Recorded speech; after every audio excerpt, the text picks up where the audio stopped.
दर्शको नमस्कार. दर्शको, राजमुद्राच्या समाजमुद्रा या विशेष सत्रामध्ये मी डॉक्टर सुजित येवलीकर आपलं सहर्ष स्वागत करीत आहे. दर्शको, आपण समाजमुद्रामध्ये मान्यवरांना बोलत असतो आणि त्यांच्याकडून समाजातील वेगवेगळ्या घटनांवर आणि घडामोडींवर चर्चा करत असतो. तर आज आपल्या स्टुडिओमध्ये नांदेड जिल्हा काँग्रेसचे उपाध्यक्ष आणि सर्वांनाच परिचित असलेले प्रभावी असे जिल्हाध्यक्ष आपल्याकडे आलेले आहेत. विठ्ठल पावडे साहेबांचं मी आपल्या स्टुडिओमध्ये स्वागत करतो. दादा, स्वागत आहे. आपण अनेक वर्षापासून समाजकारणामध्ये आहात. 2003 पासून आपण संभाजी ब्रिगेडचे जिल्हाध्यक्ष होतात. अनेक वर्ष आपण काम केलं. शिक्षणाचं कार्य असेल, शेतकऱ्यांचं काम असेल, किंवा मग आपण शेतकऱ्यांचे मोर्चे असतील, किंवा संभाजी ब्रिगेडचे अधिवेशनेही गाजवलेली असेल, रुमणे मोर्चे असतील, आपले प्रसिद्ध होते. त्यानंतर आपण 12मध्ये काँग्रेसमध्ये प्रवेश केला, सरचिटणीस होतात. नंतर 14मध्ये आपण विधानसभा अध्यक्ष देखील होतात. जवळपास 6 ते 7 वर्ष युवक काँग्रेसचे आपण जिल्हाध्यक्षही होतात. एवढा मोठा दांडगा आपला अनुभव आहे. मागील 25 वर्षापासून आपण समाजकार्याला वाहून घेतलेला आहे. तर आज आम्ही स्टुडिओमध्ये आपल्याला बोलवण्याचं मुख्य कारण हे आहे की एखादा तरुण तडफदार जर नेतृत्व 25 वर्ष स्वतःला झोकत असेल आणि लागलीच आता 3 महिन्यावर विधानसभा येऊन ठेपलेली आहे, तर काय आपल्याला तयारी आहे, आणि पक्षांनी जर अर्ज मागवला मुंबईवरून की बाबा आपण इच्छुक आहात, तर आपली काय तयारी आहे, आमच्या चॅनलच्या माध्यमातून आपण जनतेला सांगावं. आमच्या काँग्रेस पक्षाच्या वतीनं महाराष्ट्र प्रदेश काँग्रेस कमिटीनं संपूर्ण महाराष्ट्रातील जे इच्छुक उमेदवार आहेत विधानसभाने आहेत त्यांना उमेदवारी अर्ज मागणीचा प्रस्ताव मागवलेले आहेत. आणि येणाऱ्या 10 तारखेपर्यंत आम्हाला ऑगस्टच्या 10 तारखेपर्यंत प्रस्ताव द्यायचे आहेत. तर आमच्या पक्षश्रेष्ठींचा विचार घेऊन आणि सर्व कार्यकर्त्यांचा विचार घेऊन मी नक्कीच या निवडणुकीमध्ये यावेळेस मागणी करणार आहे. कारण आजपर्यंत जे माझं काम आहे त्या काम आणि लोकांचा संग्रह या बळावर मी नांदेड उत्तर मतदारसंघावर उमेदवारीचा दावा करेल. बरं, आपण जे काम करता त्यामध्ये जे सामाजिक आपलं अंग आहे ते आपण थोडक्यामध्ये आम्हाला सांगू शकता का? कशा पद्धतीने आपले काम होतात? मुळात आपण पाहिलं असेल की माझे मागच्या 10, 15, 20 वर्षापासून मी काम करतो. राजकारण जवळपास नाही म्हणल्यासारखंच आहे की कारण मी अजून पक्षाच्या चिन्हावर एकही निवडणूक लढवली नाही. सार्वजनिक जीवनात काम करत असताना 20 वर्षापासून कुठल्याही पक्षाच्या चिन्हावर अजून एकही निवडणूक लढवलेली नाही मी. त्याचबरोबर काम करत असताना समाजातले सगळे विषय, मग शैक्षणिक क्षेत्र असो, सामाजिक क्षेत्र असो, आर्थिक असो, राजकीय असो, सगळ्या क्षेत्रामध्ये काम करण्याचा मी प्रयत्न केला. उदाहरणार्थ शेती क्षेत्र आपण जर निवडलं तर आपण बळीराजा महोत्सव आयोजित केला होता, धान्य महोत्सव आयोजित केला होता. ती कन्सेप्ट खूप चांगली होती, फार्मर टू कस्टमर, म्हणजे शेतकऱ्यांचा माल डायरेक्ट ग्राहकापर्यंत. धान्य महोत्सव झाला. त्याच्यानंतर शेतकऱ्यांच्या सोयाबीनसाठी जिल्हाधिकारी कार्यालयावर उलटा मोर्चा काढला होता. त्याच्यानंतर नांदेड उत्तर मतदारसंघातील जे भाजीपाला उत्पादक छोटे शेतकरी आहेत त्यांना आम्ही पिचकारी वाटपचं, फवारणी यंत्र वाटपचं कार्यक्रम घेतला होता. आणि जेव्हा खताचे आंदोलन झाले 2007-8मध्ये, जेव्हा खतांचा खूप मोठा तुटवडा होता आणि बियाण्याचं काय म्हणतात त्याला स्टॉक करून व्यापारी शेतकऱ्यांकडनं अधिक किमतीमध्ये विकायचे, त्यांना ऑनमध्ये विकायचे, त्यावेळेस आम्ही अक्षरशः जे कृषी मार्केट आहे, मार्केटला पूर्ण झाल्यावर धरून करोडो रुपयाचा जे होणारा घोटाळा होता, करोडो रुपयांची जी शेतकऱ्यांची होणारी पिळवणूक होती, ती पिळवणूक आम्ही थांबवण्यात यशस्वी झालो होतो. आणि त्यावेळेस आमच्यावर असंख्य गुन्हे पण दाखल झाले होते, गंभीर गुन्हे दाखल आमच्यावर झाले होते. आणि शेतकऱ्यांसाठी गुन्हे अंगावर घेत असताना त्याचा आम्हाला कधी कमीपणा वाटला नाही, उलट ते आम्हाला आभूषण वाटलं. कारण आम्ही शेतकऱ्यांची मुलं आहोत आणि शेतकऱ्यांसाठी आम्ही काही करण्यासाठी तयार आहोत, कारण आमचा जन्मच त्यांच्या पुढे झालेला आहे. दादा, आम्ही पाहतो की बीड जिल्ह्यामध्ये काही नेते आहेत, त्यांच्या प्रचारासाठी ते लावणी लावतात, डान्स लावतात. कुणीतरी पाटील म्हणून एक नाचणारी आहे, तिला पण बोलवतात. आपलं तर काम तसं नाही. आपण महापुरुषांच्या जयंती लावतात, मोठे मोठे वक्ते महाराष्ट्रातून बोलवतात आणि सगळ्या तरुणांना घेऊन बसतात आणि एक प्रबोधनाचं आपलं मशागत चालू असते. तर ही कन्सेप्ट आपणही लावणी आणून लोकप्रिय होऊ शकतात आणि करू शकतात. आता ही कन्सेप्ट कशी आली आपल्याला? मी मुळात पुरोगामी विचारधारेतून काम करणारा माणूस आहे. लहानपणी शाळेत असताना मी 10वी 11वी असतानाच मी अंधश्रद्धा निर्मूलन समितीत काम केलेलं आहे नरेंद्र दाभोळकरांसोबत. त्याच्यानंतर मी संभाजी ब्रिगेडसारख्या चळवळीत 10 वर्ष काम केलं. त्याच्यानंतर मी काँग्रेससारख्या पुरोगामी सर्वसमावेशक पक्ष का निवडला, तर काँग्रेस हा सर्वसमावेशक पक्ष आहे आणि जो प्रत्येक जाती धर्माला न्याय देण्याचं काम करतो, समाजातल्या वंचित दुर्बल घटकांना पण न्याय देण्याचा प्रयत्न करतो. म्हणून मी काँग्रेस पक्ष निवडला आणि मागच्या 10-12 वर्षापासून काँग्रेसचं काम करतो. परंतु मागच्या 20 वर्षामध्ये काम करत असताना मी कुठलाही उपक्रम असेल किंवा कुठलंही आंदोलन असेल किंवा कुठलाही कार्यक्रम असेल तो टाइमपास म्हणून नाही, तर तो रचनात्मक कसा राहील त्याला समाजातून काहीतरी आउटपुट मिळते का, त्याला काहीतरी त्यातून साध्य होतं का, समाजाला सार्वजनिक जीवनामध्ये लोकांना त्याचा काही फायदा होतो का, ह्याच्यावर मी बारकाईनं म्हणजे काळजी याची 100% मी काळजी घेण्याचा प्रयत्न करतो. आपण आत्ताच म्हणल्याप्रमाणे आजपर्यंत मी महामानवाचे म्हणजे छत्रपती शिवाजी महाराज असतील, बाबासाहेब असतील, महात्मा फुले असतील, अण्णाभाऊ साठे असतील, बिरसा मुंडा असतील, सर्व महापुरुषांच्या विचारांच्या जयंत्यांचा मी जागर केला आणि त्या जयंतीच्या माध्यमातून महाराष्ट्रातील प्रख्यात वक्ते आणले आणि वक्त्यांच्या माध्यमातून प्रबोधन करण्याचा प्रयत्न केला. ह्याच्या पाठीमागचा उद्देश हा होता माझा की आज महाराष्ट्रामध्ये सगळ्या जातींनी आपापले महामानव वाटून घेतलेत, सगळ्या महामानव आपले वाटून घेतलेत सगळ्या जातींनी की हे हा महापुरुष आमच्या जातीचा, तो महापुरुष ते आमच्या जातीचा, तो महापुरुष आमच्या जातीचा. परंतु आम्ही ऑर्गनाईज करताना तर असं केलं की वक्ता कुठल्या जातीचा असो, परंतु तो किती चांगल्या पद्धतीने त्या महामानवाच्या विचारांची मांडणी करतो आणि समाजाला त्यातून काय मेसेज देतो हे आम्ही पाहिलं आणि त्याचा निश्चितच आम्हाला फायदा झाला. मागच्या 10 वर्षामध्ये 15 वर्षामध्ये वेगवेगळ्या क्षेत्रात वेगवेगळ्या जाती धर्माची लोकं जोडल्या गेली, चांगल्या विचारधारेची लोकं एकत्र आली. तो मूळ माझा उद्देश राहिलेला आहे की ते म्हणजे महामानव कुठल्या जातीच्या बंधनात अडकू नये, बरोबर, हा माझा मूळ मुद्दा. यासाठी मी प्रयत्न करण्याचा प्रयत्न केला आहे. खूप चांगला उपक्रम असतो आणि आम्ही अनेक वेळा त्याचा आस्वाद देखील घेतलेला आहे, आम्ही त्याचे साक्षीदार देखील आहोत. आणि दुसरा महत्त्वाचा प्रश्न की अशोकराव चव्हाणांसोबत आपण खूप निकटवर्ती होतात, त्यांच्यासोबत मागील 15 वर्षापासून आपलं काम आहे, 2012 पासून. तर असे आरोपही होतात की त्यांनीच आपल्याला काँग्रेसमध्ये पाठवलेलं आहे. तर या आरोपावर आपलं काय उत्तर आहे? कारण की आपले विरोधक पण ही मालिका मी संभाजी ब्रिगेडमध्ये 10 वर्ष काम केल्यानंतर 12 जून 2012ला राजीव सातव राष्ट्रीय अध्यक्ष होते, विश्वजित कदम प्रदेशाध्यक्ष होते युवक काँग्रेसचे आणि अशोकराव चव्हाण साहेब यांच्या उपस्थितीमध्ये आणि DB सावंत साहेबांच्या नेतृत्वाखाली मी काँग्रेसमध्ये प्रवेश केला होता. त्यानंतर मी युवक काँग्रेसचं 12 वर्ष काम केलं, विधानसभा अध्यक्ष म्हणून आणि शहर जिल्हाध्यक्ष म्हणून. हे युवक काँग्रेसचं काम करत असताना मी संघटनात्मक काम केलं, पक्षाकडनं कुठलीही निवडणूक लढवली नाही, बरोबर, पक्षानं माझी कुठल्याही कमिटीवर नियुक्ती केली नाही किंवा पक्षानं कुठल्याही लाभाच्या पदाचा मला कुठलीही संधी दिली नाही म्हणल्यापेक्षा आली नाही.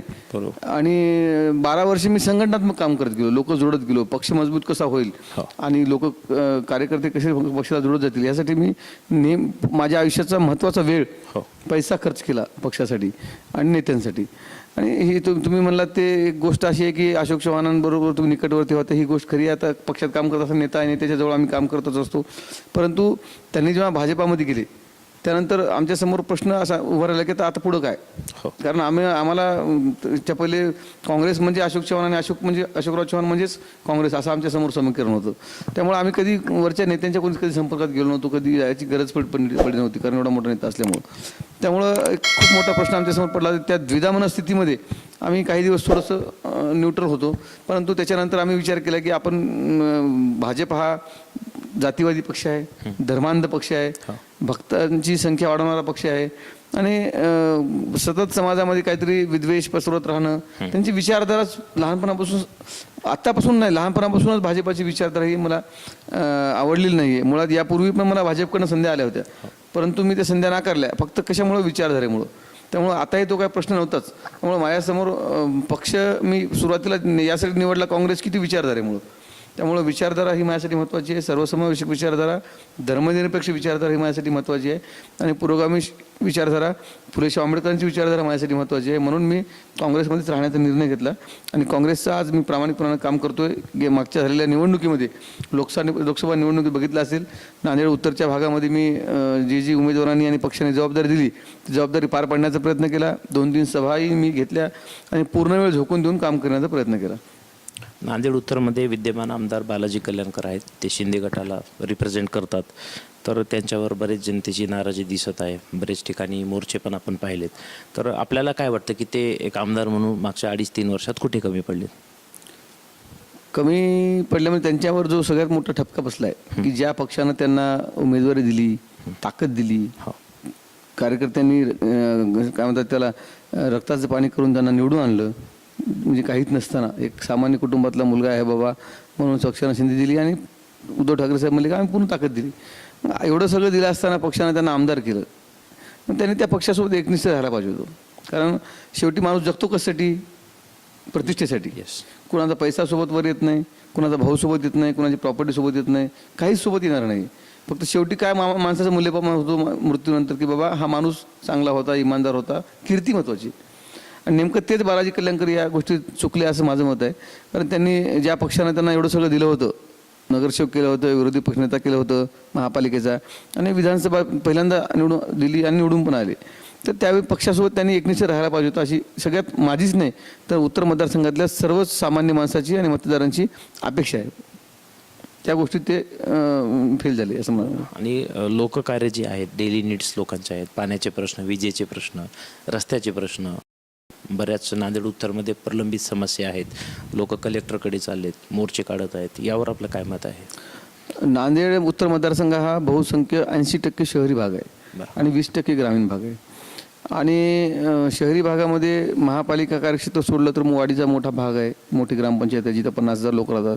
इथं थोडंसं कोऑर्डिनेशन चुकीचं होतं किंवा लोकप्रतिनिधींचं लक्ष नव्हतं असं म्हणायला हरकत नाही आपण. परंतु पाण्याचा प्रश्न गंभीर होता वाडीमध्ये आणि शहरात पण आहे पाण्याचा प्रश्न. त्यामुळं बालाजी कल्याणकर म्हणजे तुम्ही म्हणतात ते की बाबा शिंदे गटामध्ये गेले, गद्दार म्हणून त्यांच्यावर स्टॅम्प बसला, ग्राउंड लेवलला त्यांचा संपर्क थोडाफार आहे, परंतु तो आता पॉझिटिव्ह नाही आहे, पॉझिटिव्ह संपर्क नाही आहे.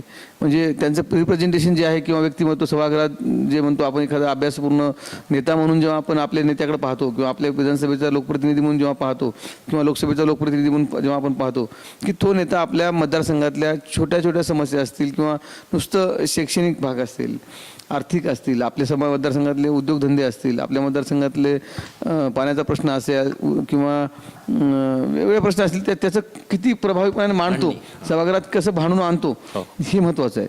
त्यामुळे ते सभागृहात आजपर्यंत पाहिलं असेल की मांडणी त्यांची काही अशी व्यवस्थित वाटत नाही किंवा प्रभावी पण वाटत नाही. त्यामुळे ते एक लोकांचा एक अपेक्षाभंग त्यांच्याकडनं झाला आहे असं मला वाटतं. महाविकास आघाडी तिन्ही पक्ष सर्वे करत आहेत नांदेड उत्तरचा, आणि त्यांचे पक्षाचे निरीक्षक देखील मागच्याच आठवड्यात येऊन गेले आहेत. महाविकास आघाडीमध्ये जर काँग्रेसला जागा निघाली तर आपण तिथून इच्छुक आहात का? मुळात हा मतदारसंघ काँग्रेसला खूप सकारात्मक आणि पॉझिटिव्ह आहे. कारण जेव्हा नांदेड शहरामध्ये एकच मतदारसंघ होता आणि 2009ला जेव्हा 2 मतदारसंघ झाले, उत्तर आणि दक्षिण, त्यावेळेस उत्तरमधून काँग्रेसचे 10 वर्षे म्हणजे 2 टर्म आमदार काँग्रेसच राहिलेला आहे. आणि मागच्या वेळेस मताच्या डिवायडेशनमुळे म्हणजे वंचितनं खूप मतदान खालं आणि MIMनं खूप मतदान खालं आणि त्यामुळं काँग्रेसची कुठं ताकद कमी पडली आणि बालाजी कल्याणकर थोड्या मताने निवडून आले. शिवसेनेची जागा थोड्या मताने निवडून आली, परंतु त्यावेळेस त्यांच्यासोबत भाजपाची खूप मोठी ताकद होती. त्यावेळेस शिवसेनेची ताकद होती नाही अशी गोष्ट नाही, पण भाजपची पण खूप मोठी ताकद होती. आणि आजची जर परिस्थिती पाहिली आपण, आजच्या परिस्थितीमध्ये मागच्या लोकसभेला नांदेड उत्तर मतदारसंघातून 40,000चे मताधिक्य आहे. आणि हे मताधिक्य पाहिले असताना किंवा एकंदरीत कार्यकर्त्यांची, काँग्रेसच्या कार्यकर्त्यांची जर फळी पाहिली आपण प्रत्येक गावामध्ये किंवा शहरातल्या प्रत्येक प्रभागामध्ये, नगरसेवक इथले काँग्रेसचे सर्वाधिक होते, जिल्हा परिषद सदस्य इथं 2 सर्कल आहेत, दोन्ही काँग्रेसेस होते, 35 नगरसेवक काँग्रेसचे होते उत्तर मतदारसंघामध्ये, 35 नगरसेवक, 2 जिल्हा परिषद सदस्य, 3 पंचायत समित्या, 3 मार्केट कमिटी सदस्य, म्हणजे सगळेच जवळपास स्थानिक स्वराज्य संस्थेमधले पदं जे आहेत ते काँग्रेसच्या ताब्यात आजपर्यंत मागच्या 10-15 वर्षात राहिलेले आहेत, फक्त आमदार पद सोडलं तर. आणि जर मागच्या ते 4-5 वर्षात जर स्थानिक स्वराज्य संस्था झाल्या असत्या या 2-3 वर्षामध्ये, तर आत्ताही जवळपास 80 ते 90% जागेवर स्थानिक स्वराज्य संस्थेमध्ये काँग्रेसचं प्राबल्य राहिलं असतं. त्या 2 वर्षात स्थानिक स्वराज्य संस्था झाल्या नाहीत म्हणून ते सगळे आपल्याला हे दिसते. त्यामुळं काँग्रेस इथं खूप काँग्रेसचा प्रभाव आहे, काँग्रेसचा मतदार आहे. आणि जे मागच्या वेळेस मतांचं विभाजन झालं होतं ते विभाजन होण्याची शक्यता यावेळेस नाही आहे. कारण महाविकास आघाडीची ताकद आहे, सगळे एकसंघ आहेत. आणि मुस्लिम समाजाला, बौद्ध समाजाला आता कळून चुकले की बाबा आपलं मतदान आपण वाया घालतो. त्यामुळे आपण महाविकास आघाडीसोबत एका प्रवाहासोबत चाललो तर आपण मोदीचा किंवा जातीवादी विचारधारेचा किंवा भाजपाचा आपण पराभव करू शकतो, असे त्या सर्व मतदारांना लक्षात आले. त्यामुळे यावेळेस मतांचं विभाजन होणार नाही. आणि काँग्रेसची जी कार्यकर्त्यांची फळी आहे ती मन लावून काम केली तर काँग्रेसचा विजय सहज होऊ शकतो. त्यामुळे आमची मागणी आहे पक्षाकडे की हा मतदारसंघ काँग्रेसचा आहे, 10 वर्षे काँग्रेसचा आमदार राहिला होता, त्यामुळे हा मतदार काँग्रेसचा सोडून घ्यावा. आणि जर सुटला तर पक्षाकडं आमची विनंती असणारच आहे की बाबा 20 वर्षापासून एका निष्ठेनं काम करतोय आपण काँग्रेस पक्षाचं, 10-12 वर्षापासून, त्याच्या पहिले सामाजिक कार्य 10 वर्ष. तर एक शिकलेला कार्यकर्ता म्हणून किंवा इथला भूमिपुत्र म्हणून पक्षानं आपल्याला संधी द्यावी, जेणेकरून माझं जे स्वप्न आहे की मला म्हणजे सत्तेसाठी मला पद नको आहे कुठल्या गोष्टीचं. आजपर्यंत तुम्ही कोणाला मतदारसंघात विचारलं तर मी कधीच कुठलं पद मिळावं म्हणून काम केलं नाही किंवा कुठली निवडणूक डोळ्यासमोर आहे म्हणून काम केलं नाही. मी जिथं जिथं समस्या दिसली, जिथं जिथं कुठलाही अडचण वाटली तिथं तर मी स्वतःहून धावून गेलेलं आहे. स्वतःहून ते सामाजिक काम किंवा एखादं अडचण ॲक्सिडेंट असो, कित्येक मागच्या 15-20 वर्षामध्ये कितीतरी अपघात असे आहेत की जिथं मी स्वतः जाऊन साथ दिलेली आहे. मागच्या कासाखेड्याला आसना नदीला पूर आला होता, त्यावेळेस पण आम्ही जिथं अडकलेल्या लोकांना बाहेर काढणे, वाहून गेलेल्या लोकांना जे डेथ बॉडी ते शोधण्यासाठी रात्रंदिवस आम्ही काम केले. कोरोना काळातलं जर आपण काम बघितलं तर कोरोना काळामध्ये अक्षरशः घराच्या बाहेर निघायला कोणतं तयार नव्हतं. त्या काळामध्ये आम्ही इतके उपक्रम राबवले. एकतर 1000 लोकांना आम्ही राशन किट वाटप केले. त्याच्यानंतर आर्सेनिक, जेव्हा कोरोनावर औषध नव्हतं त्यावेळेस WHO सांगितलं की आर्सेनिक अल्बम 30 औषध तोपर्यंत घ्या. आम्ही 10,000 लोकांना आर्सेनिक अल्बम 30चं औषध वाटप केलं. जेव्हा घराच्या बाहेर कोणीच निघायला तयार नव्हतं त्या काळामध्ये जर डिलिव्हरीच्या पेशंटला रक्ताची गरज पडली तर रक्त द्यायचं कोणी? हां, कारण डिलिव्हरी तर रुकत नाही, त्या डेट आलेली असती. त्यामुळे अशा पेशंटला रक्त देण्यासाठी आम्ही एक संकटकाळी माझं योगदान म्हणून उपक्रम राबवला आणि त्या उपक्रमाअंतर्गत आम्ही 250 रक्तदात्यांकडनं डोनेशन करून घेतलं, रक्तदान शिबिर घेतलं आम्ही आणि त्याची खूप मोठा त्याचा फायदा झाला त्या रुग्णांसाठी. त्याच्यानंतर कोरोना काळातलं दुसरं काम म्हणलं तर आम्ही लोकांचं तर लसीकरण चालूच होतं. अँटीजेन रॅपिड टेस्ट कॅम्प होता, तो कॅम्प घ्यायला कुणीच तयार नव्हतं. महापालिकेचा नाकामध्ये काडी घालून ते जे लोकांमध्ये प्रचंड भीतीदायक होती. तो महापालिकेचा पहिला कॅम्प आम्ही इथं अहमदनगरला घेतला. कोरोना काळात जे इंजेक्शन लागत होते लोकांना, ते इंजेक्शनचा पुरवठा करण्याचं काम केलं. रुग्णांना घरी रुग्ण पेशंटमध्ये हॉस्पिटलमध्ये पोहोचवण्याचं काम केलं. त्याच्यानंतर राहुल गांधी यांच्या मतदारसंघातील वायनाडू मतदारसंघातील बरेचसे इथं कामगार विद्यार्थी अडकलेले होते नांदेडमध्ये.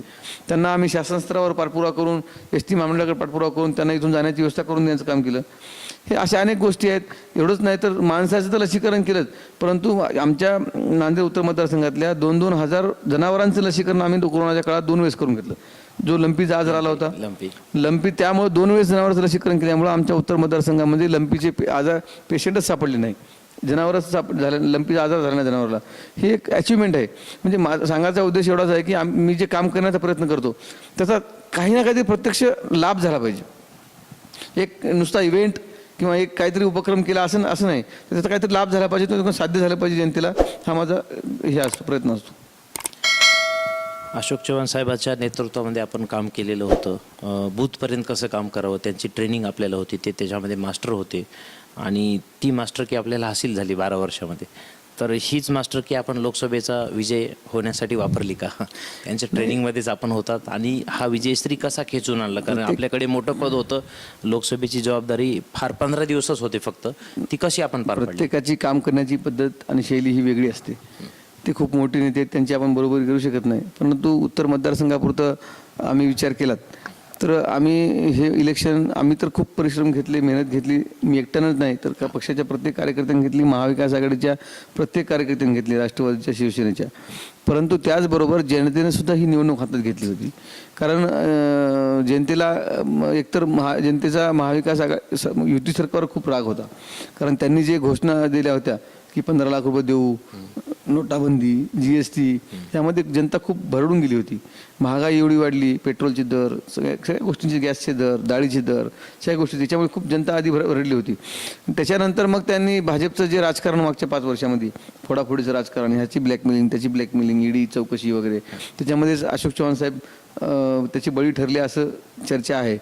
कशामुळे गेले आम्ही सांगू शकत नाही, पण तसे बळी ठरले असं आम्हाला वाटतं की बाबा त्या भीतीपोटी गेले असतील ते. परंतु जनतेला ह्या गोष्टीत राग आला, चीड आलेली होती प्रचंड त्या जनतेला. त्यामुळं जनतेनं निवडणूक हातात घेऊन एक भाजपाला एक धडा शिकवायचा म्हणून त्यांनी ही निवडणूक हातात घेऊन काँग्रेसच्या पाठीशी राहिली ठामपणाने आणि आमच्या मेहनतीला त्यांनी साथ दिली. आपण सांगितलेला एकही मुद्दा भाजप मान्य करत नाही. भाजपचा असा आरोप आहे की चुकीचा नॅरेटिव्ह विरोधी पक्षांनी मांडला होता की हे लोक संविधान बदलणार आहेत. या नॅरेटिव्हमुळे लोक घाबरले आणि त्यांनी काँग्रेसला निवडून दिलं, असं भाजपचं म्हणणं आहे. आपलं काय मत आहे? चुकीचे नॅरेटिव्ह वापरण्याचं कारण नाही. त्यांचा जो 400 पारचा नारा होता तो कशासाठी होता? म्हणजे त्यांचा जो ओव्हर कॉन्फिडन्स होता, अहंकार जे म्हणतो आपण मध्यंतरी पाहिलं असेल की मोदीजींनी मागच्या 10 वर्षामध्ये एकही पत्रकार परिषद घेतली नव्हती का? उत्तरदायी नाही का मग पंतप्रधान देशाच्या नागरिकांचा? म्हणजे आणि कुठलाही निर्णय त्यांनी लादण्याचा प्रयत्न केला. जनतेचा शेतकऱ्यांचा आपण हरियाणा आणि पंजाबच्या शेतकऱ्यांचं आंदोलन पाहिलं असेल ते लोकांनी डोळ्यांनी पाहिले ना. ते त्या शेतकऱ्यांचे काय हाल झाले दिल्लीच्या बॉर्डरवर, किती लाठीचार्ज झाला, किती लोक मेले तिथं, हे अख्ख्या देशाने पाहिलेलं आहे. नॅरेटिव्ह होण्याचा विषयच नाही. त्यांना संविधान मुळात भाजप हा पक्ष RSSच्या विचारधारेवर चालतो आणि RSS ही मनुस्मृतीच्या विचारधारेवर चालते आणि त्यांचा अजेंडाच RSS आणि भाजपाचा असा आहे की त्यांना हिंदू राष्ट्र करायचं आहे. आणि बहुसंख्याक या देशात हिंदू आहेतच, त्यात काही वादच नाही. त्यामुळं याचा अर्थ असा नाही की आपण इतर धर्मांना कमी लेखावं किंवा इतर धर्मावर अन्याय करावा, इतर धर्माचं शोषण करावं, परंतु त्यांचा अजेंडाच असं इतर धर्मांच्या विरोधात राहिलेला आहे. त्यामुळे त्यांना संविधान ही जी आहे त्यांना मान्य नाही. त्यांची विचारधारा आहे, त्यांची ती विचारधारेच्या नुसार देश चालला पाहिजे अशी त्यांची धारणा आहे. त्यामुळे ते नॅरेटिव्ह होण्याचं काही कारणच नाही. ते सुरुवातीपासून लोकांना माहीतच आहे. त्याचबरोबर भाजपाचे नेत्यांचं किंवा खासदारांचं आपण बघितलं असेल मीडियाच्या माध्यमातून की वारंवार त्यांची जी भाषा होती ती संविधान बदलण्याची भाषा होती. त्यामुळे ती लोकांमध्ये एक अस्वस्थता निर्माण झाली की बाबा हे काय करतायत की म्हणजे आणि 400 पारचा नारा आणि त्यांचे वाक्यामध्ये साम्यता दिसत होती. त्यामुळे लोकांमध्ये एक भीती निर्माण झाली की ही लोकशाही संपून हुकुमशाहीकडे देशाची वाटचाल करत आहेत. त्यामुळे लोकांनी त्यांना धडा शिकवायचा प्रयत्न केला, म्हणजे शिकवायचं ठरवलं आणि महाराष्ट्रात तरी बऱ्यापैकी त्यांना धडा बसलेला आहे. अजून एक महत्त्वाचा प्रश्न तयार होतो की आपण संभाव्य उमेदवार आहात आणि आपला 25 वर्षाचा या नांदेड उत्तरचा अनुभव आहे. युवक जिल्हाध्यक्ष म्हणून आणि आता आपण उपजिल्हाध्यक्ष पण आहात. तर हा प्रश्न होतो की नांदेड उत्तरमध्ये कोणता विकास हा अजूनही प्रलंबित आहे, नंबर 1. नंबर 2, अशी आपल्याकडे काही ब्लूप्रिंट तयार आहे का की आपल्याला नांदेड उत्तर हे अतिशय चांगलं वाटेल? यावर आपलं काय मत आहे? नांदेड उत्तर मतदारसंघ थोडा तसा छोटा आहे. भौगोलिक दृष्ट्या आपण जर पाहिलं तर छोटा मतदारसंघ आहे नांदेड उत्तर. परंतु नांदेड उत्तर मतदारसंघाचा विकास म्हणजे आपण कोणत्या अँगलनं पाहतो विकास? आपली भाषा किंवा व्याख्या विकासाची काय आहे? नुसते रस्ते झाले म्हणजे विकास आहे का? किंवा लाईट लावले म्हणजे विकास आहे का? ते तर नाहीतच. मतदारसंघामध्ये रस्ते तर 50% नाहीतच. आपण रोज बातम्या वाचतो की 50 कोटीचं उद्घाटन झालं, 100 कोटीचं उद्घाटन झालं. उद्घाटनाचे होत आहेत, म्हणजे ते कामच होत नाहीत. का होत नाहीत माहीत नाही. मागच्या 6 महिन्यापूर्वी काबरानगर ते वाडीत रस्त्याचं उद्घाटन झालं, अजून काम झालं नाही. आणि दुर्दैव सांगतो तुम्हाला, मालेगाव रोडचा जो आसना पूल आहे, आसन्या पुलाचं नारळ स्वतः मुख्यमंत्र्यांनी फोडलं, मुख्यमंत्र्यांनी. आणि मुख्यमंत्र्यांनी नारळ फोडून 1.5 वर्ष झाले असं जवळपास. अजूनही त्या पुलाचं काम सुरू झालं नाही मुख्यमंत्र्यांनी. आम्ही जेव्हा परत मुख्यमंत्री आले होते 1 वर्षानंतर नारळ फोडल्यानंतर, तेव्हा आम्ही मुख्यमंत्र्यांच्या ताफ्यामध्ये किंवा त्याच पुलावर त्यांना आठवण करून देण्यासाठी युवक काँग्रेसच्या वतीने नारळ फोडो आंदोलन केलं होतं मुख्यमंत्र्याचं आठवण करून देण्यासाठी. परंतु तरी त्यांना काही फरक पडला नाही. अजूनही त्या कामाची सुरुवात झालेली नाही. मग ज्या कामाची वर्कऑर्डरच नाही, ज्या कामाचं अजून तुमच्याकडे काही इस्टिमेटच नाही, नारळ मुख्यमंत्री स्वतः फोडतात. कशासाठी फोडतात? मग ही लोकांची फसवणूक नाही का? तो एक मुद्दा आहे. त्याच्यानंतर उत्तर मतदारसंघामध्ये अख्ख्या महाराष्ट्रातून, उत्तर मतदारसंघ हा एज्युकेशन हब आहे. अख्ख्या महाराष्ट्रातून इथं विद्यार्थी येतात इंजिनिअरिंगसाठी, मेडिकलसाठी. मग त्यांच्या सवलतींसाठी किंवा ते येतात म्हणजे आपल्याला रोजगार देऊन जातात. नांदेडमध्ये येतात म्हणजे कुठेतरी खरेदी करतात, कुठेतरी जेवण करतात, कुठेतरी रिचार्ज मारतात, कुठेतरी राहतात, कुठेतरी कपडे खरेदी करतात, निवासाचे. म्हणजे कमीत या इथे येणाऱ्या 10,000-20,000 विद्यार्थ्यांमुळं इथल्या लोकांना रोजगार मिळतो. मग ते अधिकाधिक विद्यार्थी इथे यावेत, त्यांच्या सुरक्षेसाठी आपण काय केलं आहे,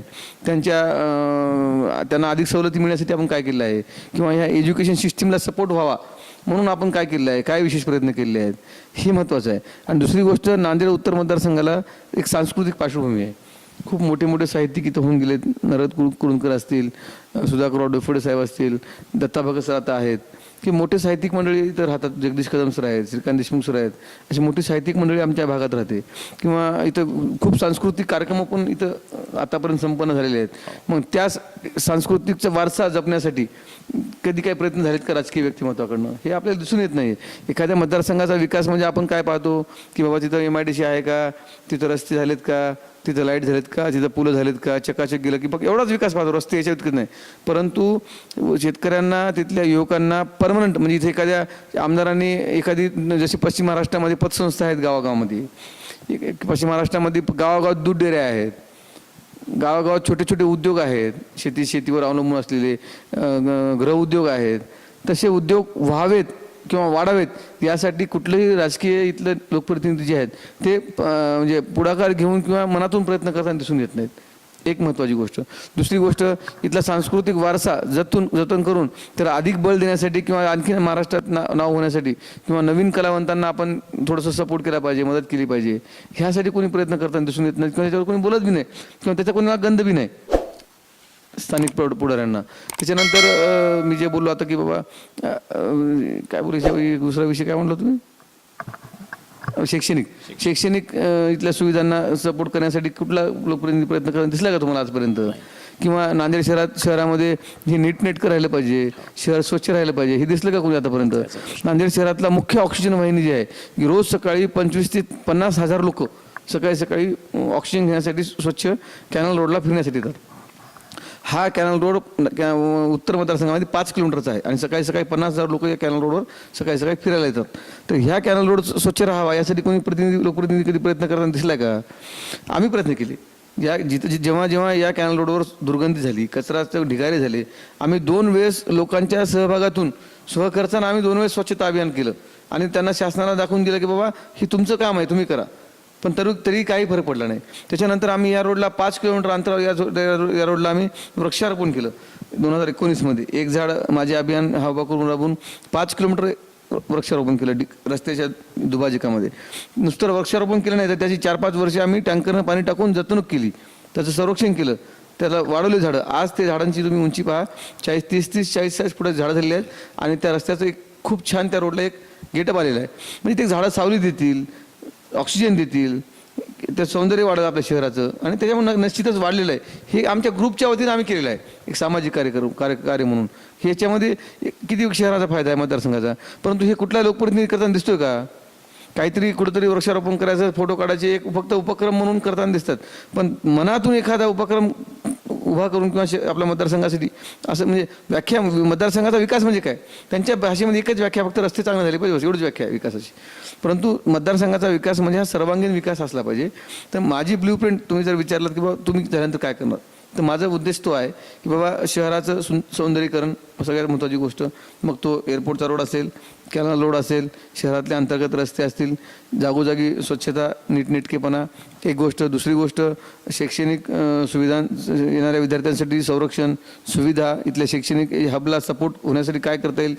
तिसरी गोष्ट, सहकार क्षेत्राचं जाळं वाढवून मतदारसंघामध्ये ग्रामीण भाग जास्त नाही, थोडा कमीच आहे, परंतु तरी जाळं वाढवून त्यांचं आर्थिक, पोरांना आज गावोगावी आपण पाहतोय की पोरं 50-50, 100-100 प्रत्येक गावात पोरं बिना लग्नाची व्यसनाधीन होऊन फिरतात. ह्याच्यावर कुठला राजकीय व्यक्ती बोलतोय का? ह्याच्यावर कोणीच बोलताना दिसत नाही आपल्याला. काही लोकांना काही घेणं देणं राहिलं नाही समाजाचं किंवा सामाजिक कामाचं किंवा समाज सुधारावा. फक्त पैशातून राजकारणातून पैसा, हेच त्यांचा उद्देश राहिलेला आहे.